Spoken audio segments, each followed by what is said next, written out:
Han Wu's boots echoed against the metal floor as he walked through the massive cargo hold of Outpost Station 7. The dim emergency lighting cast long shadows between the towering stacks of containers. His handheld scanner beeped steadily as he checked each manifest, marking another mundane night shift aboard the station. He had been doing this job for 5 years now, and most nights blended together in a blur of routine inspections. The cargo hold was usually quiet except for the distant hum of the station's engines and the occasional clank of settling metal. But tonight was different. A soft sound caught his attention, something that didn't belong among the usual noises of the cargo hold. Han Wu stopped, holding his breath to listen. There it was again, a muffled whimper, barely audible but distinctly organic. He switched off his scanner's beeping and followed the sound. The noise led him to a large container marked agricultural supplies from the Centauri Trading Company. According to the manifest, it should have contained farming equipment bound for one of the outer colonies. But the sound coming from inside was unmistakably alive. Han Wu pulled out his override key and placed it against the container's lock. His heart beat faster as the seal hissed open. The heavy door swung outward with a groan of metal. The beam from his flashlight cut through the darkness inside. What he saw made his blood run cold. Huddled in the corner were 2 small figures, children but not human ones. Their skin was covered in iridescent scales that shifted color like oil on water. Large, frightened eyes reflected his flashlight beam like mirrors. They wore simple gray shifts that hung loosely on their thin frames. Around their necks were metal collars that crackled with energy. Universal translators, but modified with some kind of control mechanism. The alien children pressed themselves further into the corner as Han Wu's light fell on them. The larger one tried to shield the smaller with their body. Their scales flickered rapidly between colors, pale blue, sickly green, deep purple, reflecting their terror. "Please," the translator caller crackled in a young voice. "Make it quick." Han Wu felt sick as he realized what they thought he was going to do. He had heard rumors of trafficking rings operating in this sector, but he had never encountered direct evidence until now. These children expected him to kill them, probably because that's what they had been told humans did to problems. "I'm not going to hurt you," he said softly, crouching down to appear less threatening. "My name is Han Wu. I'm here to help." The children exchanged confused glances. The smaller one whispered something that their caller didn't translate. Their scales continued shifting colors rapidly. "You're not the disposal team?" the larger one asked hesitantly. Han Wu shook his head. "No, I'm a cargo inspector. I check to make sure everything on this station is where it should be, and you two definitely shouldn't be here." He reached slowly into his pocket and pulled out an emergency ration bar. The children flinched at his movement, but then watched with obvious hunger as he unwrapped it. "When was the last time you ate?" he asked, breaking the bar in half and placing the pieces on the container floor before backing away. The smaller child made a move toward the food, but was held back by their sibling. The larger one's scales had settled into a wary orange color. "2 cycles ago," they answered. "The handlers said we weren't worth wasting food on anymore." Han Wu felt rage building in his chest, but kept his voice gentle. "It's safe to eat. See." He broke off a small piece of his half and ate it, and there's more where that came from. After a long moment, the larger child reached out and grabbed both pieces, quickly passing one to their sibling. They ate rapidly, like they expected the food to be taken away. "My real name is Ta Jin," the older one said quietly between bites. "This is my sister Jisoo. Are you really going to help us?" "Yes," Han Wu promised. "I'm going to get you both out of here and make sure whoever did this to you faces justice. But first, I need to know more about how you ended up here." He sat down cross-legged on the container floor, maintaining a careful distance. As the children finished their food, their scales gradually shifted to calmer colors. They were still clearly terrified, but a tiny spark of hope had appeared in their large eyes. Hanwoo knew he was now involved in something much bigger and more dangerous than a routine cargo inspection. The presence of trafficked children meant organized crime, corrupt officials, and serious risk to anyone who interfered. But looking at these two frightened young ones, he knew he couldn't walk away. He pulled out his datapad and began documenting everything he could see. The container's markings, the children's condition, the modified translator collars. Whatever happened next, there would be evidence. He didn't know exactly how he was going to help these children, but he knew this was the moment everything changed. The small light from his datapad cast a gentle glow in the container as he began asking careful questions, building the foundation of trust that would be essential for what was to come. Outside in the cargo hold, the station's night cycle continued as usual, but inside this container, a small revolution of compassion had begun. Hanwoo sat patiently in the dimly lit container as Ta-Jin and Jisoo slowly revealed their story. The translator collars crackled and sparked, sometimes cutting out completely, making communication difficult. But piece by piece, their tragic tale emerged. "We come from Waterworld," Ta-Jin explained, his scales rippling in muted blues. "Meridian, many oceans, few lands. Our people live in coral cities beneath waves." Jisoo pressed closer to her brother, her smaller form trembling. The children's gills fluttered weakly at their necks, struggling with the dry station air. Hanwoo noticed their skin looked too dry and made a mental note to find some way to help them stay properly hydrated. "The bad ones came at night," Jisoo whispered, her translator barely picking up the words. "They broke into our home pod. Parent units tried to protect us." Ta-Jin wrapped an arm around his sister as her scales darkened to a deep, mournful purple. "They killed our parents. Said we were prime merchandise because we're young. Healthy. Said humans would pay well for exotic pets." Hanwoo's fists clenched at his sides, but he kept his voice gentle. "You're not merchandise. You're children who were stolen from your home. And I promise you, you'll never be treated like property again." The siblings exchanged uncertain glances, but the handlers said all humans see us as animals. Ta-Jin said, "They said if we cause trouble, we get terminated, like broken things." "Those handlers lie to you," Hanwoo explained. "Most humans would be horrified by what was done to you. We have strict laws against slavery and trafficking. What they did is a serious crime." Jisoo's scales shifted to a curious pale green. "Then why do they still do it?" "Because some people care more about money than doing what's right," Hanwoo said. "But there are many more people who fight against it. I've heard of these traffickers before, the Capital Ring.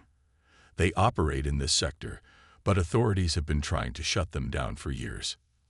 As they talked, Hanwoo noticed the children's breathing becoming more labored. He pulled out his datapad and checked the atmospheric settings in the cargo hold. "The air's too dry for you, isn't it?" he asked. When they nodded, he continued, "I'm going to get you some water and humidity regulators. Will you be okay here for a short time while I go get supplies?" Fear flashed across their scales, but Ta-Jin nodded bravely. "We hide if anyone comes. We're good at hiding." "I'll be back as soon as I can," Hanwoo promised. "Here's another ration bar to share. And take this." He pulled off his jacket and offered it to them. "You can use it as a blanket."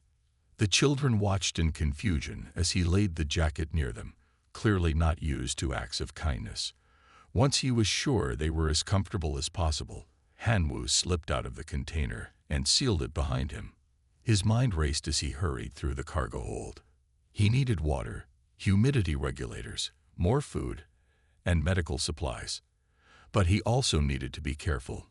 If the traffickers had connections on the station, too much unusual activity might alert them. He made his way to his small office first, gathering emergency supplies from his desk. Then he visited the maintenance storage, requisitioning some basic atmospheric equipment. Everything he took was within his authority as an inspector, but he kept his movements casual, as if this was just routine work. When he returned to the container, He found the children huddled under his jacket, their scales showing streaks of anxiety. They relaxed slightly when they recognized him. "Here," he said, setting up a small humidity regulator. "This should help you breathe easier." And I brought water. The children drank eagerly from the containers he offered. As their breathing eased, their scales began showing healthier colors. "Why are you helping us?" Tajin asked suddenly. The handler said humans never help aliens for free. "What do you want?" Hanwoo's heart ached at the suspicion in the child's voice. "I'm helping because it's right.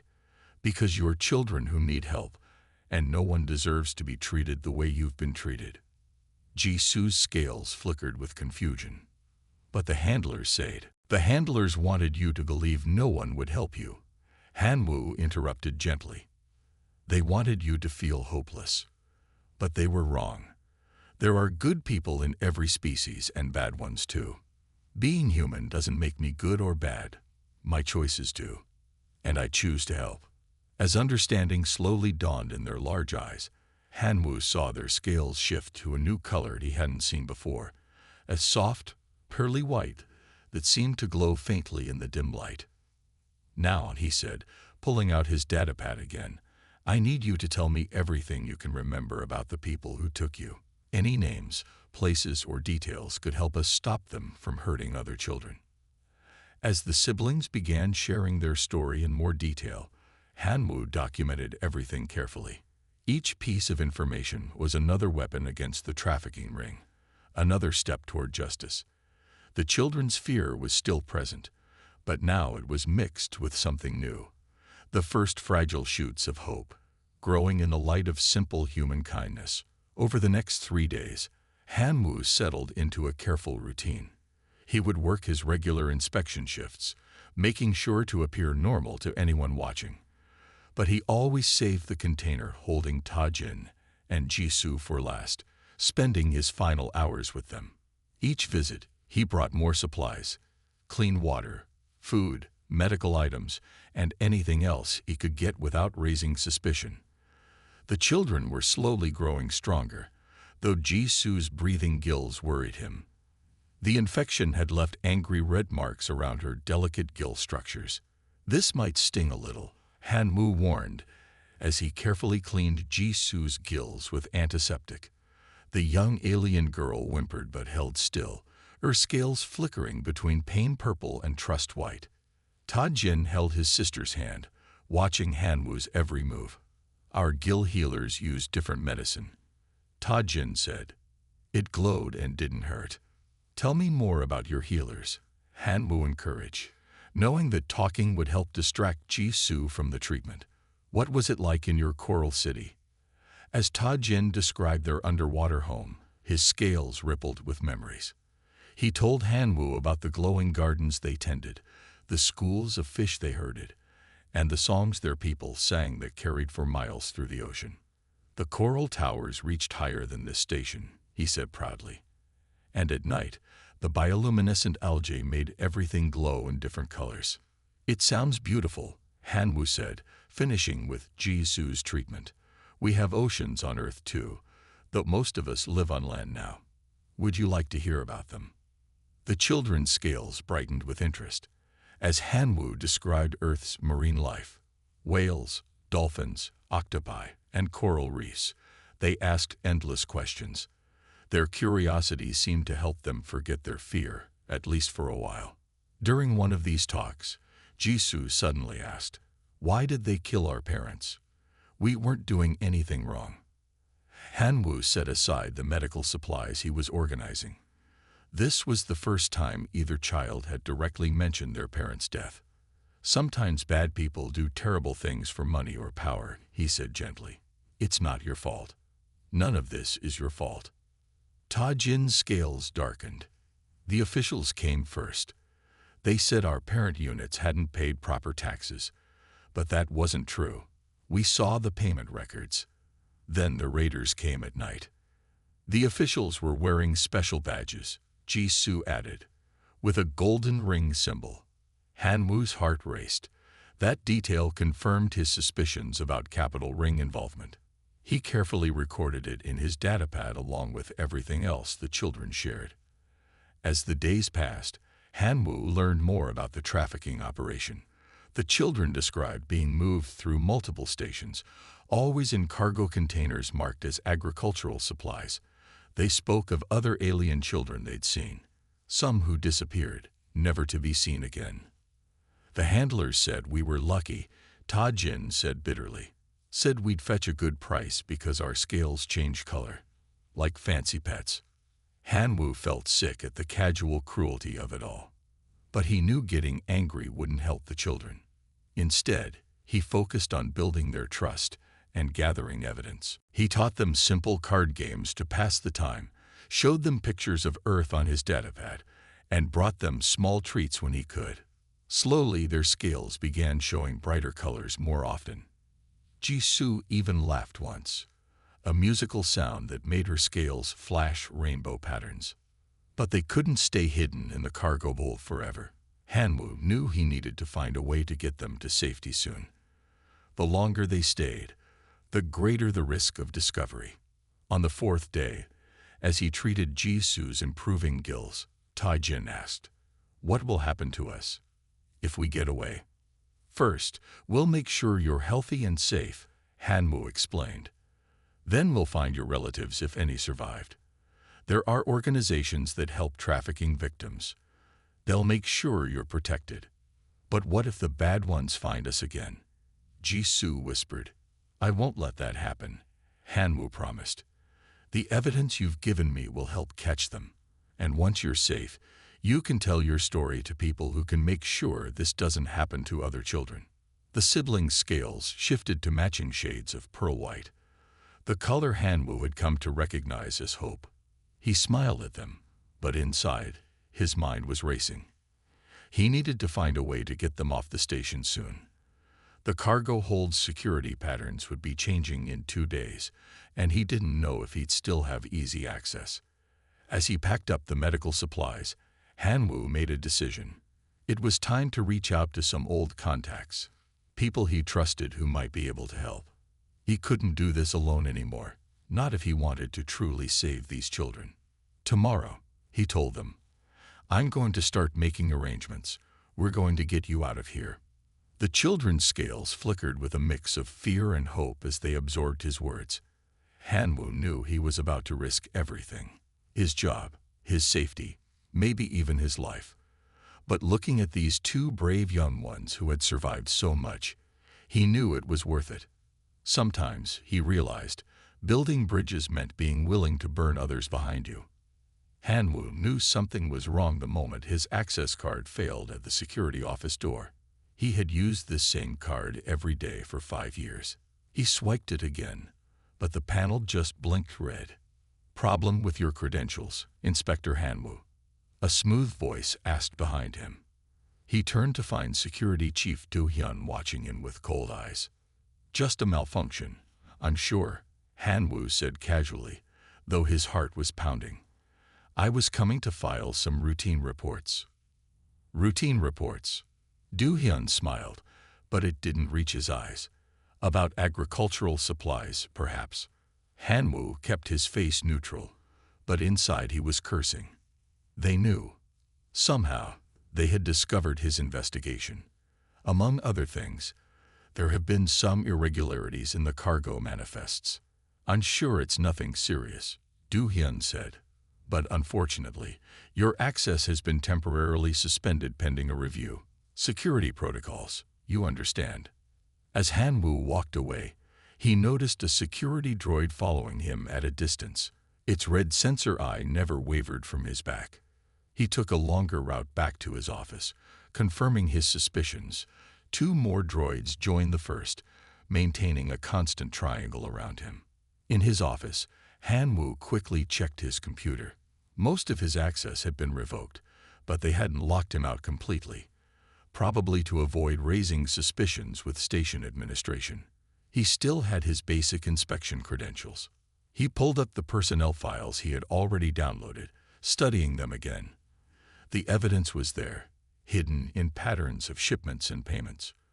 Regular deposits to Do-hyun's private accounts from shell companies. Security camera malfunctions in specific cargo bays at specific times. Station workers who asked too many questions being transferred or disappearing altogether. A soft beep from his datapad caught his attention. It was a message from his old friend, Jin-Ho in maintenance. "Watch your back. They're cleaning house. 3 inspectors from other stations found dead in accidents this week." Han-Woo deleted the message immediately. He had to move fast now. The children weren't safe in the cargo hold anymore, and neither was he. He began typing quickly, encoding everything he had discovered into a compressed file. When he tried to send it to federal authorities, an error message appeared. All his outgoing communications were being blocked. He wasn't surprised. It was what he would have done in their place. Through his office window, he could see more security droids patrolling the corridor. They were watching, waiting for him to make a mistake. But Han-Woo had grown up in the station's lower levels, and he knew things about its layout that weren't in any official records. He started his normal end-of-shift routine, making it look like everything was normal. But as he worked, he was planning. The children couldn't survive much longer in that cargo container anyway. Jae-Soo's gills were still healing, and the humidity regulators were struggling to keep up. When his shift ended, Han-Woo headed for the cargo hold as usual. The security droids followed at a distance. At the hold entrance, he paused to check his tablet, making the show of reviewing manifests. What he was actually doing was sending a coded message to Jin-Ho. "Remember the game we played as kids? Time for one last round." Jin-Ho would understand. When they were children, they had played elaborate games of hide-and-seek in the station's maintenance tunnels. Those same tunnels might now be the only safe way out. He entered the cargo hold, mind racing as he worked out the details. They would need supplies, documentation, and a way past the station's security checkpoints. Most importantly, they would need a ship, one that wouldn't ask too many questions. The security droids waited at the hold entrance as Han-Woo made his way through the containers. He did his usual inspection routine, but his hands were shaking slightly as he scanned each manifest. Behind him, he could hear the droids' servos whirring as they tracked his movements. Finally, he reached the container holding Ta-Jin and Ji-Soo. As he pretended to check its seal, he whispered, "Don't react. Keep quiet. We have to leave tonight. They know." He heard a tiny gasp from inside, but was proud when neither child made any other sound. They were learning. "I'll come back in 4 hours," he continued softly, making a show of checking his tablet.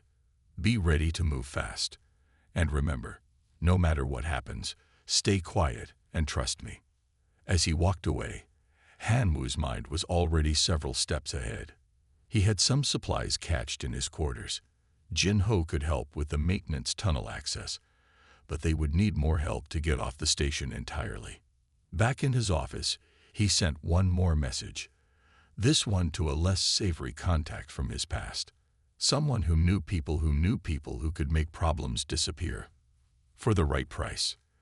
The message was simple: "Remember that favor you owe me. Time to pay up." As night cycle approached, Han-Woo watched the security droids outside his office and thought about the children hiding in their container. He had sworn to protect them, and he would, even if it meant burning every bridge he had built in his life on this station. The station's lights dimmed as night cycle began. In 4 hours, they would either be safely away or... Han-Woo pushed that thought aside. Failure wasn't an option, not with 2 young lives depending on him. He began his end-of-shift routine one final time, knowing that by this time tomorrow, everything would be different. The security droids watched him go, their red eyes glowing in the darkness, unaware that their quarry was about to slip through their mechanical fingers like smoke. The maintenance tunnels were narrow and dark, filled with pipes and conduits that carried the station's lifeblood of power, water, and air. Han-Woo moved quickly through them, following Suho's lead. The maintenance worker had grown up fixing these passages and knew every turn and junction. "The security systems don't cover most of these areas," Suho explained, his flashlight beam dancing ahead of them. "Too much interference from the power conduits. That's why they rely on the droids for patrols. Hanwoo checked his watch. They had less than an hour before Doohyun's surprise inspection would begin. Are you sure about this? You're risking everything to help us. Suho paused at a junction, checking the markings on the walls. You said these are children, Hanwoo. Trafficked children. What kind of person would I be if I walked away? They reached the access panel nearest to the container, holding Ta-Jin and Jisoo. Suho planted small devices on the nearby security sensors. These will loop the camera feeds for 10 minutes. Make it fast. Hanwoo slipped out into the cargo hold, moving swiftly between the containers. His heart was pounding, but his hands were steady as he opened the children's container. They were waiting, just as he had instructed them. Remember what I told you, he whispered. No sound, no matter what. Follow me exactly. Ta-Jin and Jisoo nodded, their scales dark with fear but determination. They followed Hanwoo through the maze of containers, staying close to his heels. Just before they reached the access panel, an alarm blared through the station. Security alert, the station AI announced. Unauthorized access detected in Cargo Hold 7. All security personnel report immediately. They're early, Hanwoo muttered. Run. They scrambled through the access panel just as the first security droids entered the cargo hold. Suho sealed the panel behind them, and they plunged into the darkness of the maintenance tunnels. This way, Suho hissed, leading them deeper into the maze. The sound of metal feet on metal floors echoed behind them as security droids entered the tunnels through other access points. Jisoo stumbled, her breathing labored in the dry air. Ta-Jin caught her, but Hanwoo could see they were struggling. The children weren't built for running, especially not in these conditions. Here, Suho said, opening a small maintenance room. Quick. They ducked inside just as a patrol of droids marched past. Hanwoo held his breath, watching their shadows through the crack under the door. Jisoo pressed her face against his chest, trembling. Security protocols activated, the station AI announced. All maintenance access points are now locked down. Suho cursed softly. They're sealing the exits. We need to move fast. He pulled out his tablet, fingers flying over the screen. I can override the locks, but it'll alert them to our location. How far to the emergency pods? Hanwoo asked. 3 sections over, but they'll be guarded. Hanwoo looked at the children, seeing the trust in their large eyes. We don't have a choice. They can't survive much longer in these tunnels. A loud bang echoed through the tunnels, security forces breaking through somewhere nearby. Suho nodded grimly and began working on the door controls. When I open this, run straight ahead until you reach the red junction, he instructed. Turn left, then second right. The pod bay access is at the end. I'll create some distractions to keep them busy. Suho, Hanwoo began. Just get those kids to safety, Suho interrupted. I'll be fine. Ready? The door slid open, and they ran. Behind them, alarms began blaring in different sections as Suho's programs triggered false alerts. Security droids and teams scrambled to respond, their heavy footsteps echoing through the station. They reached the red junction, turned left as instructed. Jisoo was gasping now, her gills fluttering weakly. Hanwoo scooped her up without breaking stride. Ta-Jin kept pace, his scales flickering between fear black and determination gold. The second right turn brought them to a long corridor. At the end, they could see the emergency pod bay access hatch. But between them and safety stood 3 security droids, their weapons ready. Stop and surrender, the lead droid commanded. This is your only warning.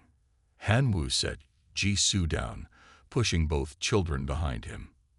His mind raced, searching for options.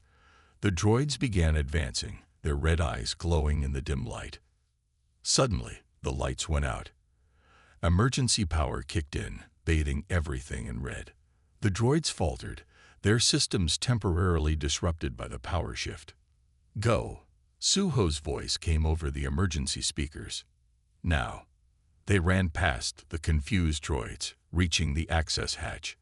Hanwoo's hands shook as he input the emergency override code Suho had given him. The hatch opened with a hiss of hydraulics. Inside the pod bay, warning lights flashed as the station's systems tried to prevent the unauthorized launch. But Suho's programs were faster, keeping the emergency protocols active just long enough. "Hurry," Hanwoo urged, helping the children into the nearest pod. "Strap in tight." As he secured their harnesses, he heard heavy footsteps approaching. Security Chief Do-hyun's voice echoed through the bay. "Stop this now, Hanwoo. You're only making things worse." Hanwoo sealed the pod's hatch and punched in the launch sequence. Through the viewport, he could see Do-hyun and his security team entering the bay, weapons raised. "Hold on," he told the children, strapping himself in. The pod's engines hummed to life as the launch countdown began. The last thing they saw through the viewport was Do-hyun's face, twisted with rage, as the pod blasted free from the station. They were away, but their journey was far from over, and the station's security ships would be launching any minute. Ta-Jin touched Hanwoo's arm, his scales showing trust white despite their danger. "Thank you," he said simply. Hanwoo managed a smile, even as he pushed the pod's engines to full power. They had escaped the station, but now they had to survive what came next. The escape pod's distress beacon flashed steadily in the darkness of space as they drifted beyond the station's immediate reach. Hanwoo watched the radar carefully, tracking multiple security vessels searching for them. But something was different. The ships seemed disorganized, their search pattern confused. Then the pod's communication system crackled to life. "Attention escape pod," a new voice said. "This is Federal Marshal Kim from the GSS Justice. We're receiving your distress signal. Hold position." Hanwoo's heart leaped as a massive government ship appeared on their radar, moving between them and the station's security vessels. On the pod's small screen, breaking news broadcasts began streaming in from multiple systems. "Breaking news," announced reporter Minji, her face serious. "Evidence of a major trafficking operation has surfaced at Outpost Station 7. Live footage shows security forces attempting to prevent the escape of 2 alien children rescued by Station Inspector Hanwoo." The broadcast showed shaky footage from station security cameras, their race through the maintenance tunnels, the confrontation in the pod bay, all of it spreading across the galaxy in real time. Suho had done more than help them escape. He had made sure everyone would see the truth. The Federal ship drew alongside their pod, its docking arm extending smoothly. Through the viewport, Hanwoo could see station security vessels retreating. They had no choice. Firing on a Federal ship would be an act of war. "Your friend sent us everything," Marshal Kim explained as they were brought aboard. "Security footage, financial records, shipping manifests. It's all over the networks now. Station authorities are already being detained for questioning." In the ship's medical bay, doctors familiar with meridian physiology treated Jisoo's gills, while Ta-Jin watched protectively. Their scales had settled into calmer colors now that they were truly safe. Several other stations have reported similar evidence, an investigator told Hanwoo as they watched the children. "Your actions broke the dam. People are coming forward everywhere with information about the Capital Ring's operations." On the news broadcasts, the story kept growing. Station workers spoke about suspicious shipments they had been told to ignore. Other inspectors shared records of missing children. Even some former traffickers, seeing which way the wind was blowing, began offering testimony in exchange for leniency. Security Chief Do-hyun was arrested trying to flee the station in a private vessel. His encrypted files, when decoded, revealed connections to officials across 3 sectors. The evidence trail led all the way back to Meridian itself. "The corrupt officials who took us," Ta-Jin explained to the investigators, his translator collar now modified to work properly. "They wore the golden ring badges. They took other children too, not just us." Jisoo, stronger now with proper medical care, added details about the facilities where they had been held. Her perfect memory for faces helped identify key members of the trafficking ring. The federal investigation spread quickly. Ships appeared at stations and colonies across the sector, making arrests and seizing records. The capital ring's carefully built network of corruption began collapsing like a house of cards. On Meridian, the evidence caused a political earthquake. Several high-ranking officials were exposed as trafficking conspirators. The public was outraged, demanding justice not just for Ta Jin and Jisoo, but for all the children who had been taken. "Your testimony is incredibly valuable," Marshal Kim told the children gently. "But you don't have to do anything you don't want to. Your safety comes first." But Ta Jin and Jisoo insisted on telling their story. Their scales shimmered with determination as they recorded their official statements. They wanted to make sure no other children would suffer as they had. Hanwoo watched proudly as the siblings spoke to investigators. They were no longer the terrified children he had found in that cargo container. They were survivors, helping to bring down the organization that had hurt them.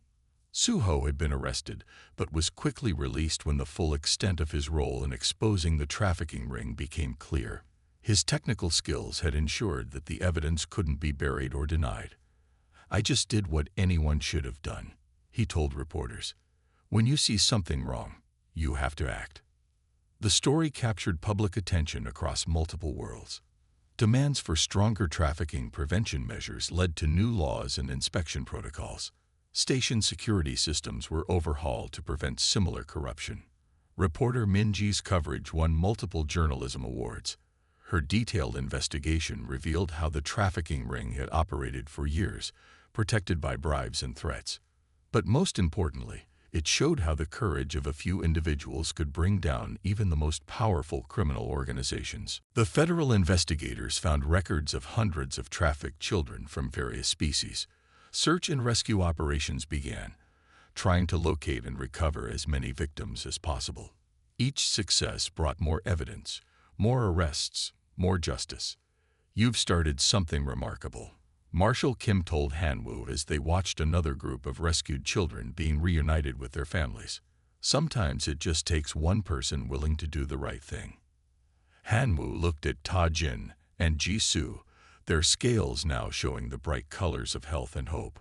"They're the brave ones," he said. "They survived, and they're making sure others will be saved too." The light of justice, once lit, continued to spread. The darkness that had protected the traffickers for so long was finally being burned away, all because 2 children and those who helped them refused to stay silent. 10 years after their escape, Hanwoo stood on the shores of Meridian's vast ocean, watching Ta Jin and Jisoo swim with their aunt in the crystal-clear waters. Their scales sparkled in the dual sunlight, showing the bright colors of joy and peace that had once seemed impossible. The children's aunt, Lena, had welcomed them home with open arms. She had transformed her coral dwelling into a sanctuary for them, adding special chambers where they could heal and feel safe again.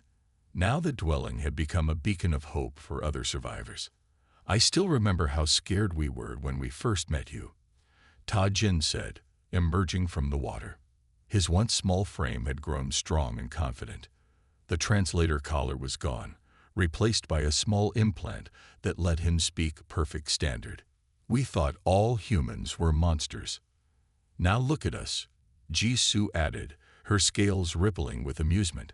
She had grown into a graceful young adult, her former injuries long healed, working together to protect others. Hanwoo smiled, remembering the terrified children from the cargo container. The changes in them never ceased to amaze him. Ta Jin had just completed his training with the Interspecies Protection Force, where he specialized in rescuing trafficking victims. His unique perspective made him especially effective at helping scared children trust their rescuers. Jisoo had chosen a different path, but one no less important. She had become a powerful voice for survivors, speaking at conferences and working with rehabilitation programs. Her gentle approach and understanding helped other victims find their way back to trust and hope. "The new protection protocols are working," Ta Jin reported proudly. We haven't had a successful trafficking attempt in this sector for over 2 years now. The joint human-Meridian patrols catch them every time. The cooperation between the two species had grown far beyond anyone's expectations. What started as a joint anti-trafficking initiative had blossomed into a full cultural exchange. Human children now studied in Meridian schools, while young Meridians explored Earth's oceans. "Remember Suho?" Hanwoo asked. "He's heading the new station security training program. Every inspector and maintenance worker is now trained to spot signs of trafficking. He says he's training an army of nosy troublemakers, just like him." They laughed together, the sound carrying across the waves. Lena joined them on the shore, her scales showing the proud colors of family and belonging. "Will you stay for the celebration?" she asked Hanwoo. "The community wants to thank you again." The annual celebration of their escape had become a holiday on Meridian, marking not just their rescue but the beginning of change. Children from both species performed plays about friendship and courage, while adults renewed their commitment to protecting the vulnerable. "Of course," Hanwoo said. "I wouldn't miss it." Later, as the 3 moons rose over the ocean, they gathered with hundreds of others in the Grand Coral Hall. Survivors shared stories of healing, while former rescuers and advocates spoke of ongoing work. The hall's bioluminescent walls pulsed with colors of hope and determination. Jisoo stood to address the crowd, her scales glowing softly. "When we were rescued," she said, "we learned that evil isn't about species or origin. It's about choices. And so is good. One person chose to help us, then another and another. That's how change happens." Ta-Jin joined her, wearing his Protection Force uniform proudly. "Now we make that same choice every day. To help, to protect, to show others that there's always hope." Hanwoo watched them from his seat, feeling a warmth that had nothing to do with Meridian's tropical climate. The frightened children had grown into powerful advocates for change, their story inspiring others across the galaxy. The celebration continued into the night, with songs and stories from both human and Meridian traditions. Children played together in the shallow waters, their laughter a reminder of why their work mattered. As the celebration wound down, Hanwoo found himself back on the shore with Ta-Jin and Jisoo. They watched the moon's light play on the waves, comfortable in their shared silence. "Thank you," Jisoo said suddenly, her scales showing deep emotion. "Not just for saving us, but for showing us how to save others." "You did the hard part," Hanwoo replied. "You chose to trust again, to help others, to make a difference." Ta-Jin's scales shifted to the color of determination, the same goal they had shown during their escape. "The story isn't over," he said. "There's still work to do, children to save, trust to build." "Then we'll do it together," Hanwoo said, looking out at the vast ocean before them. "One act of kindness at a time." The waves lapped gently at the shore, carrying the promise of a new dawn. Somewhere out there, other children waited to be saved, other bridges waited to be built. But tonight, under Meridian's moons, hope glowed as bright as the stars above, proving that even in the darkest corners of space, light could always find a way.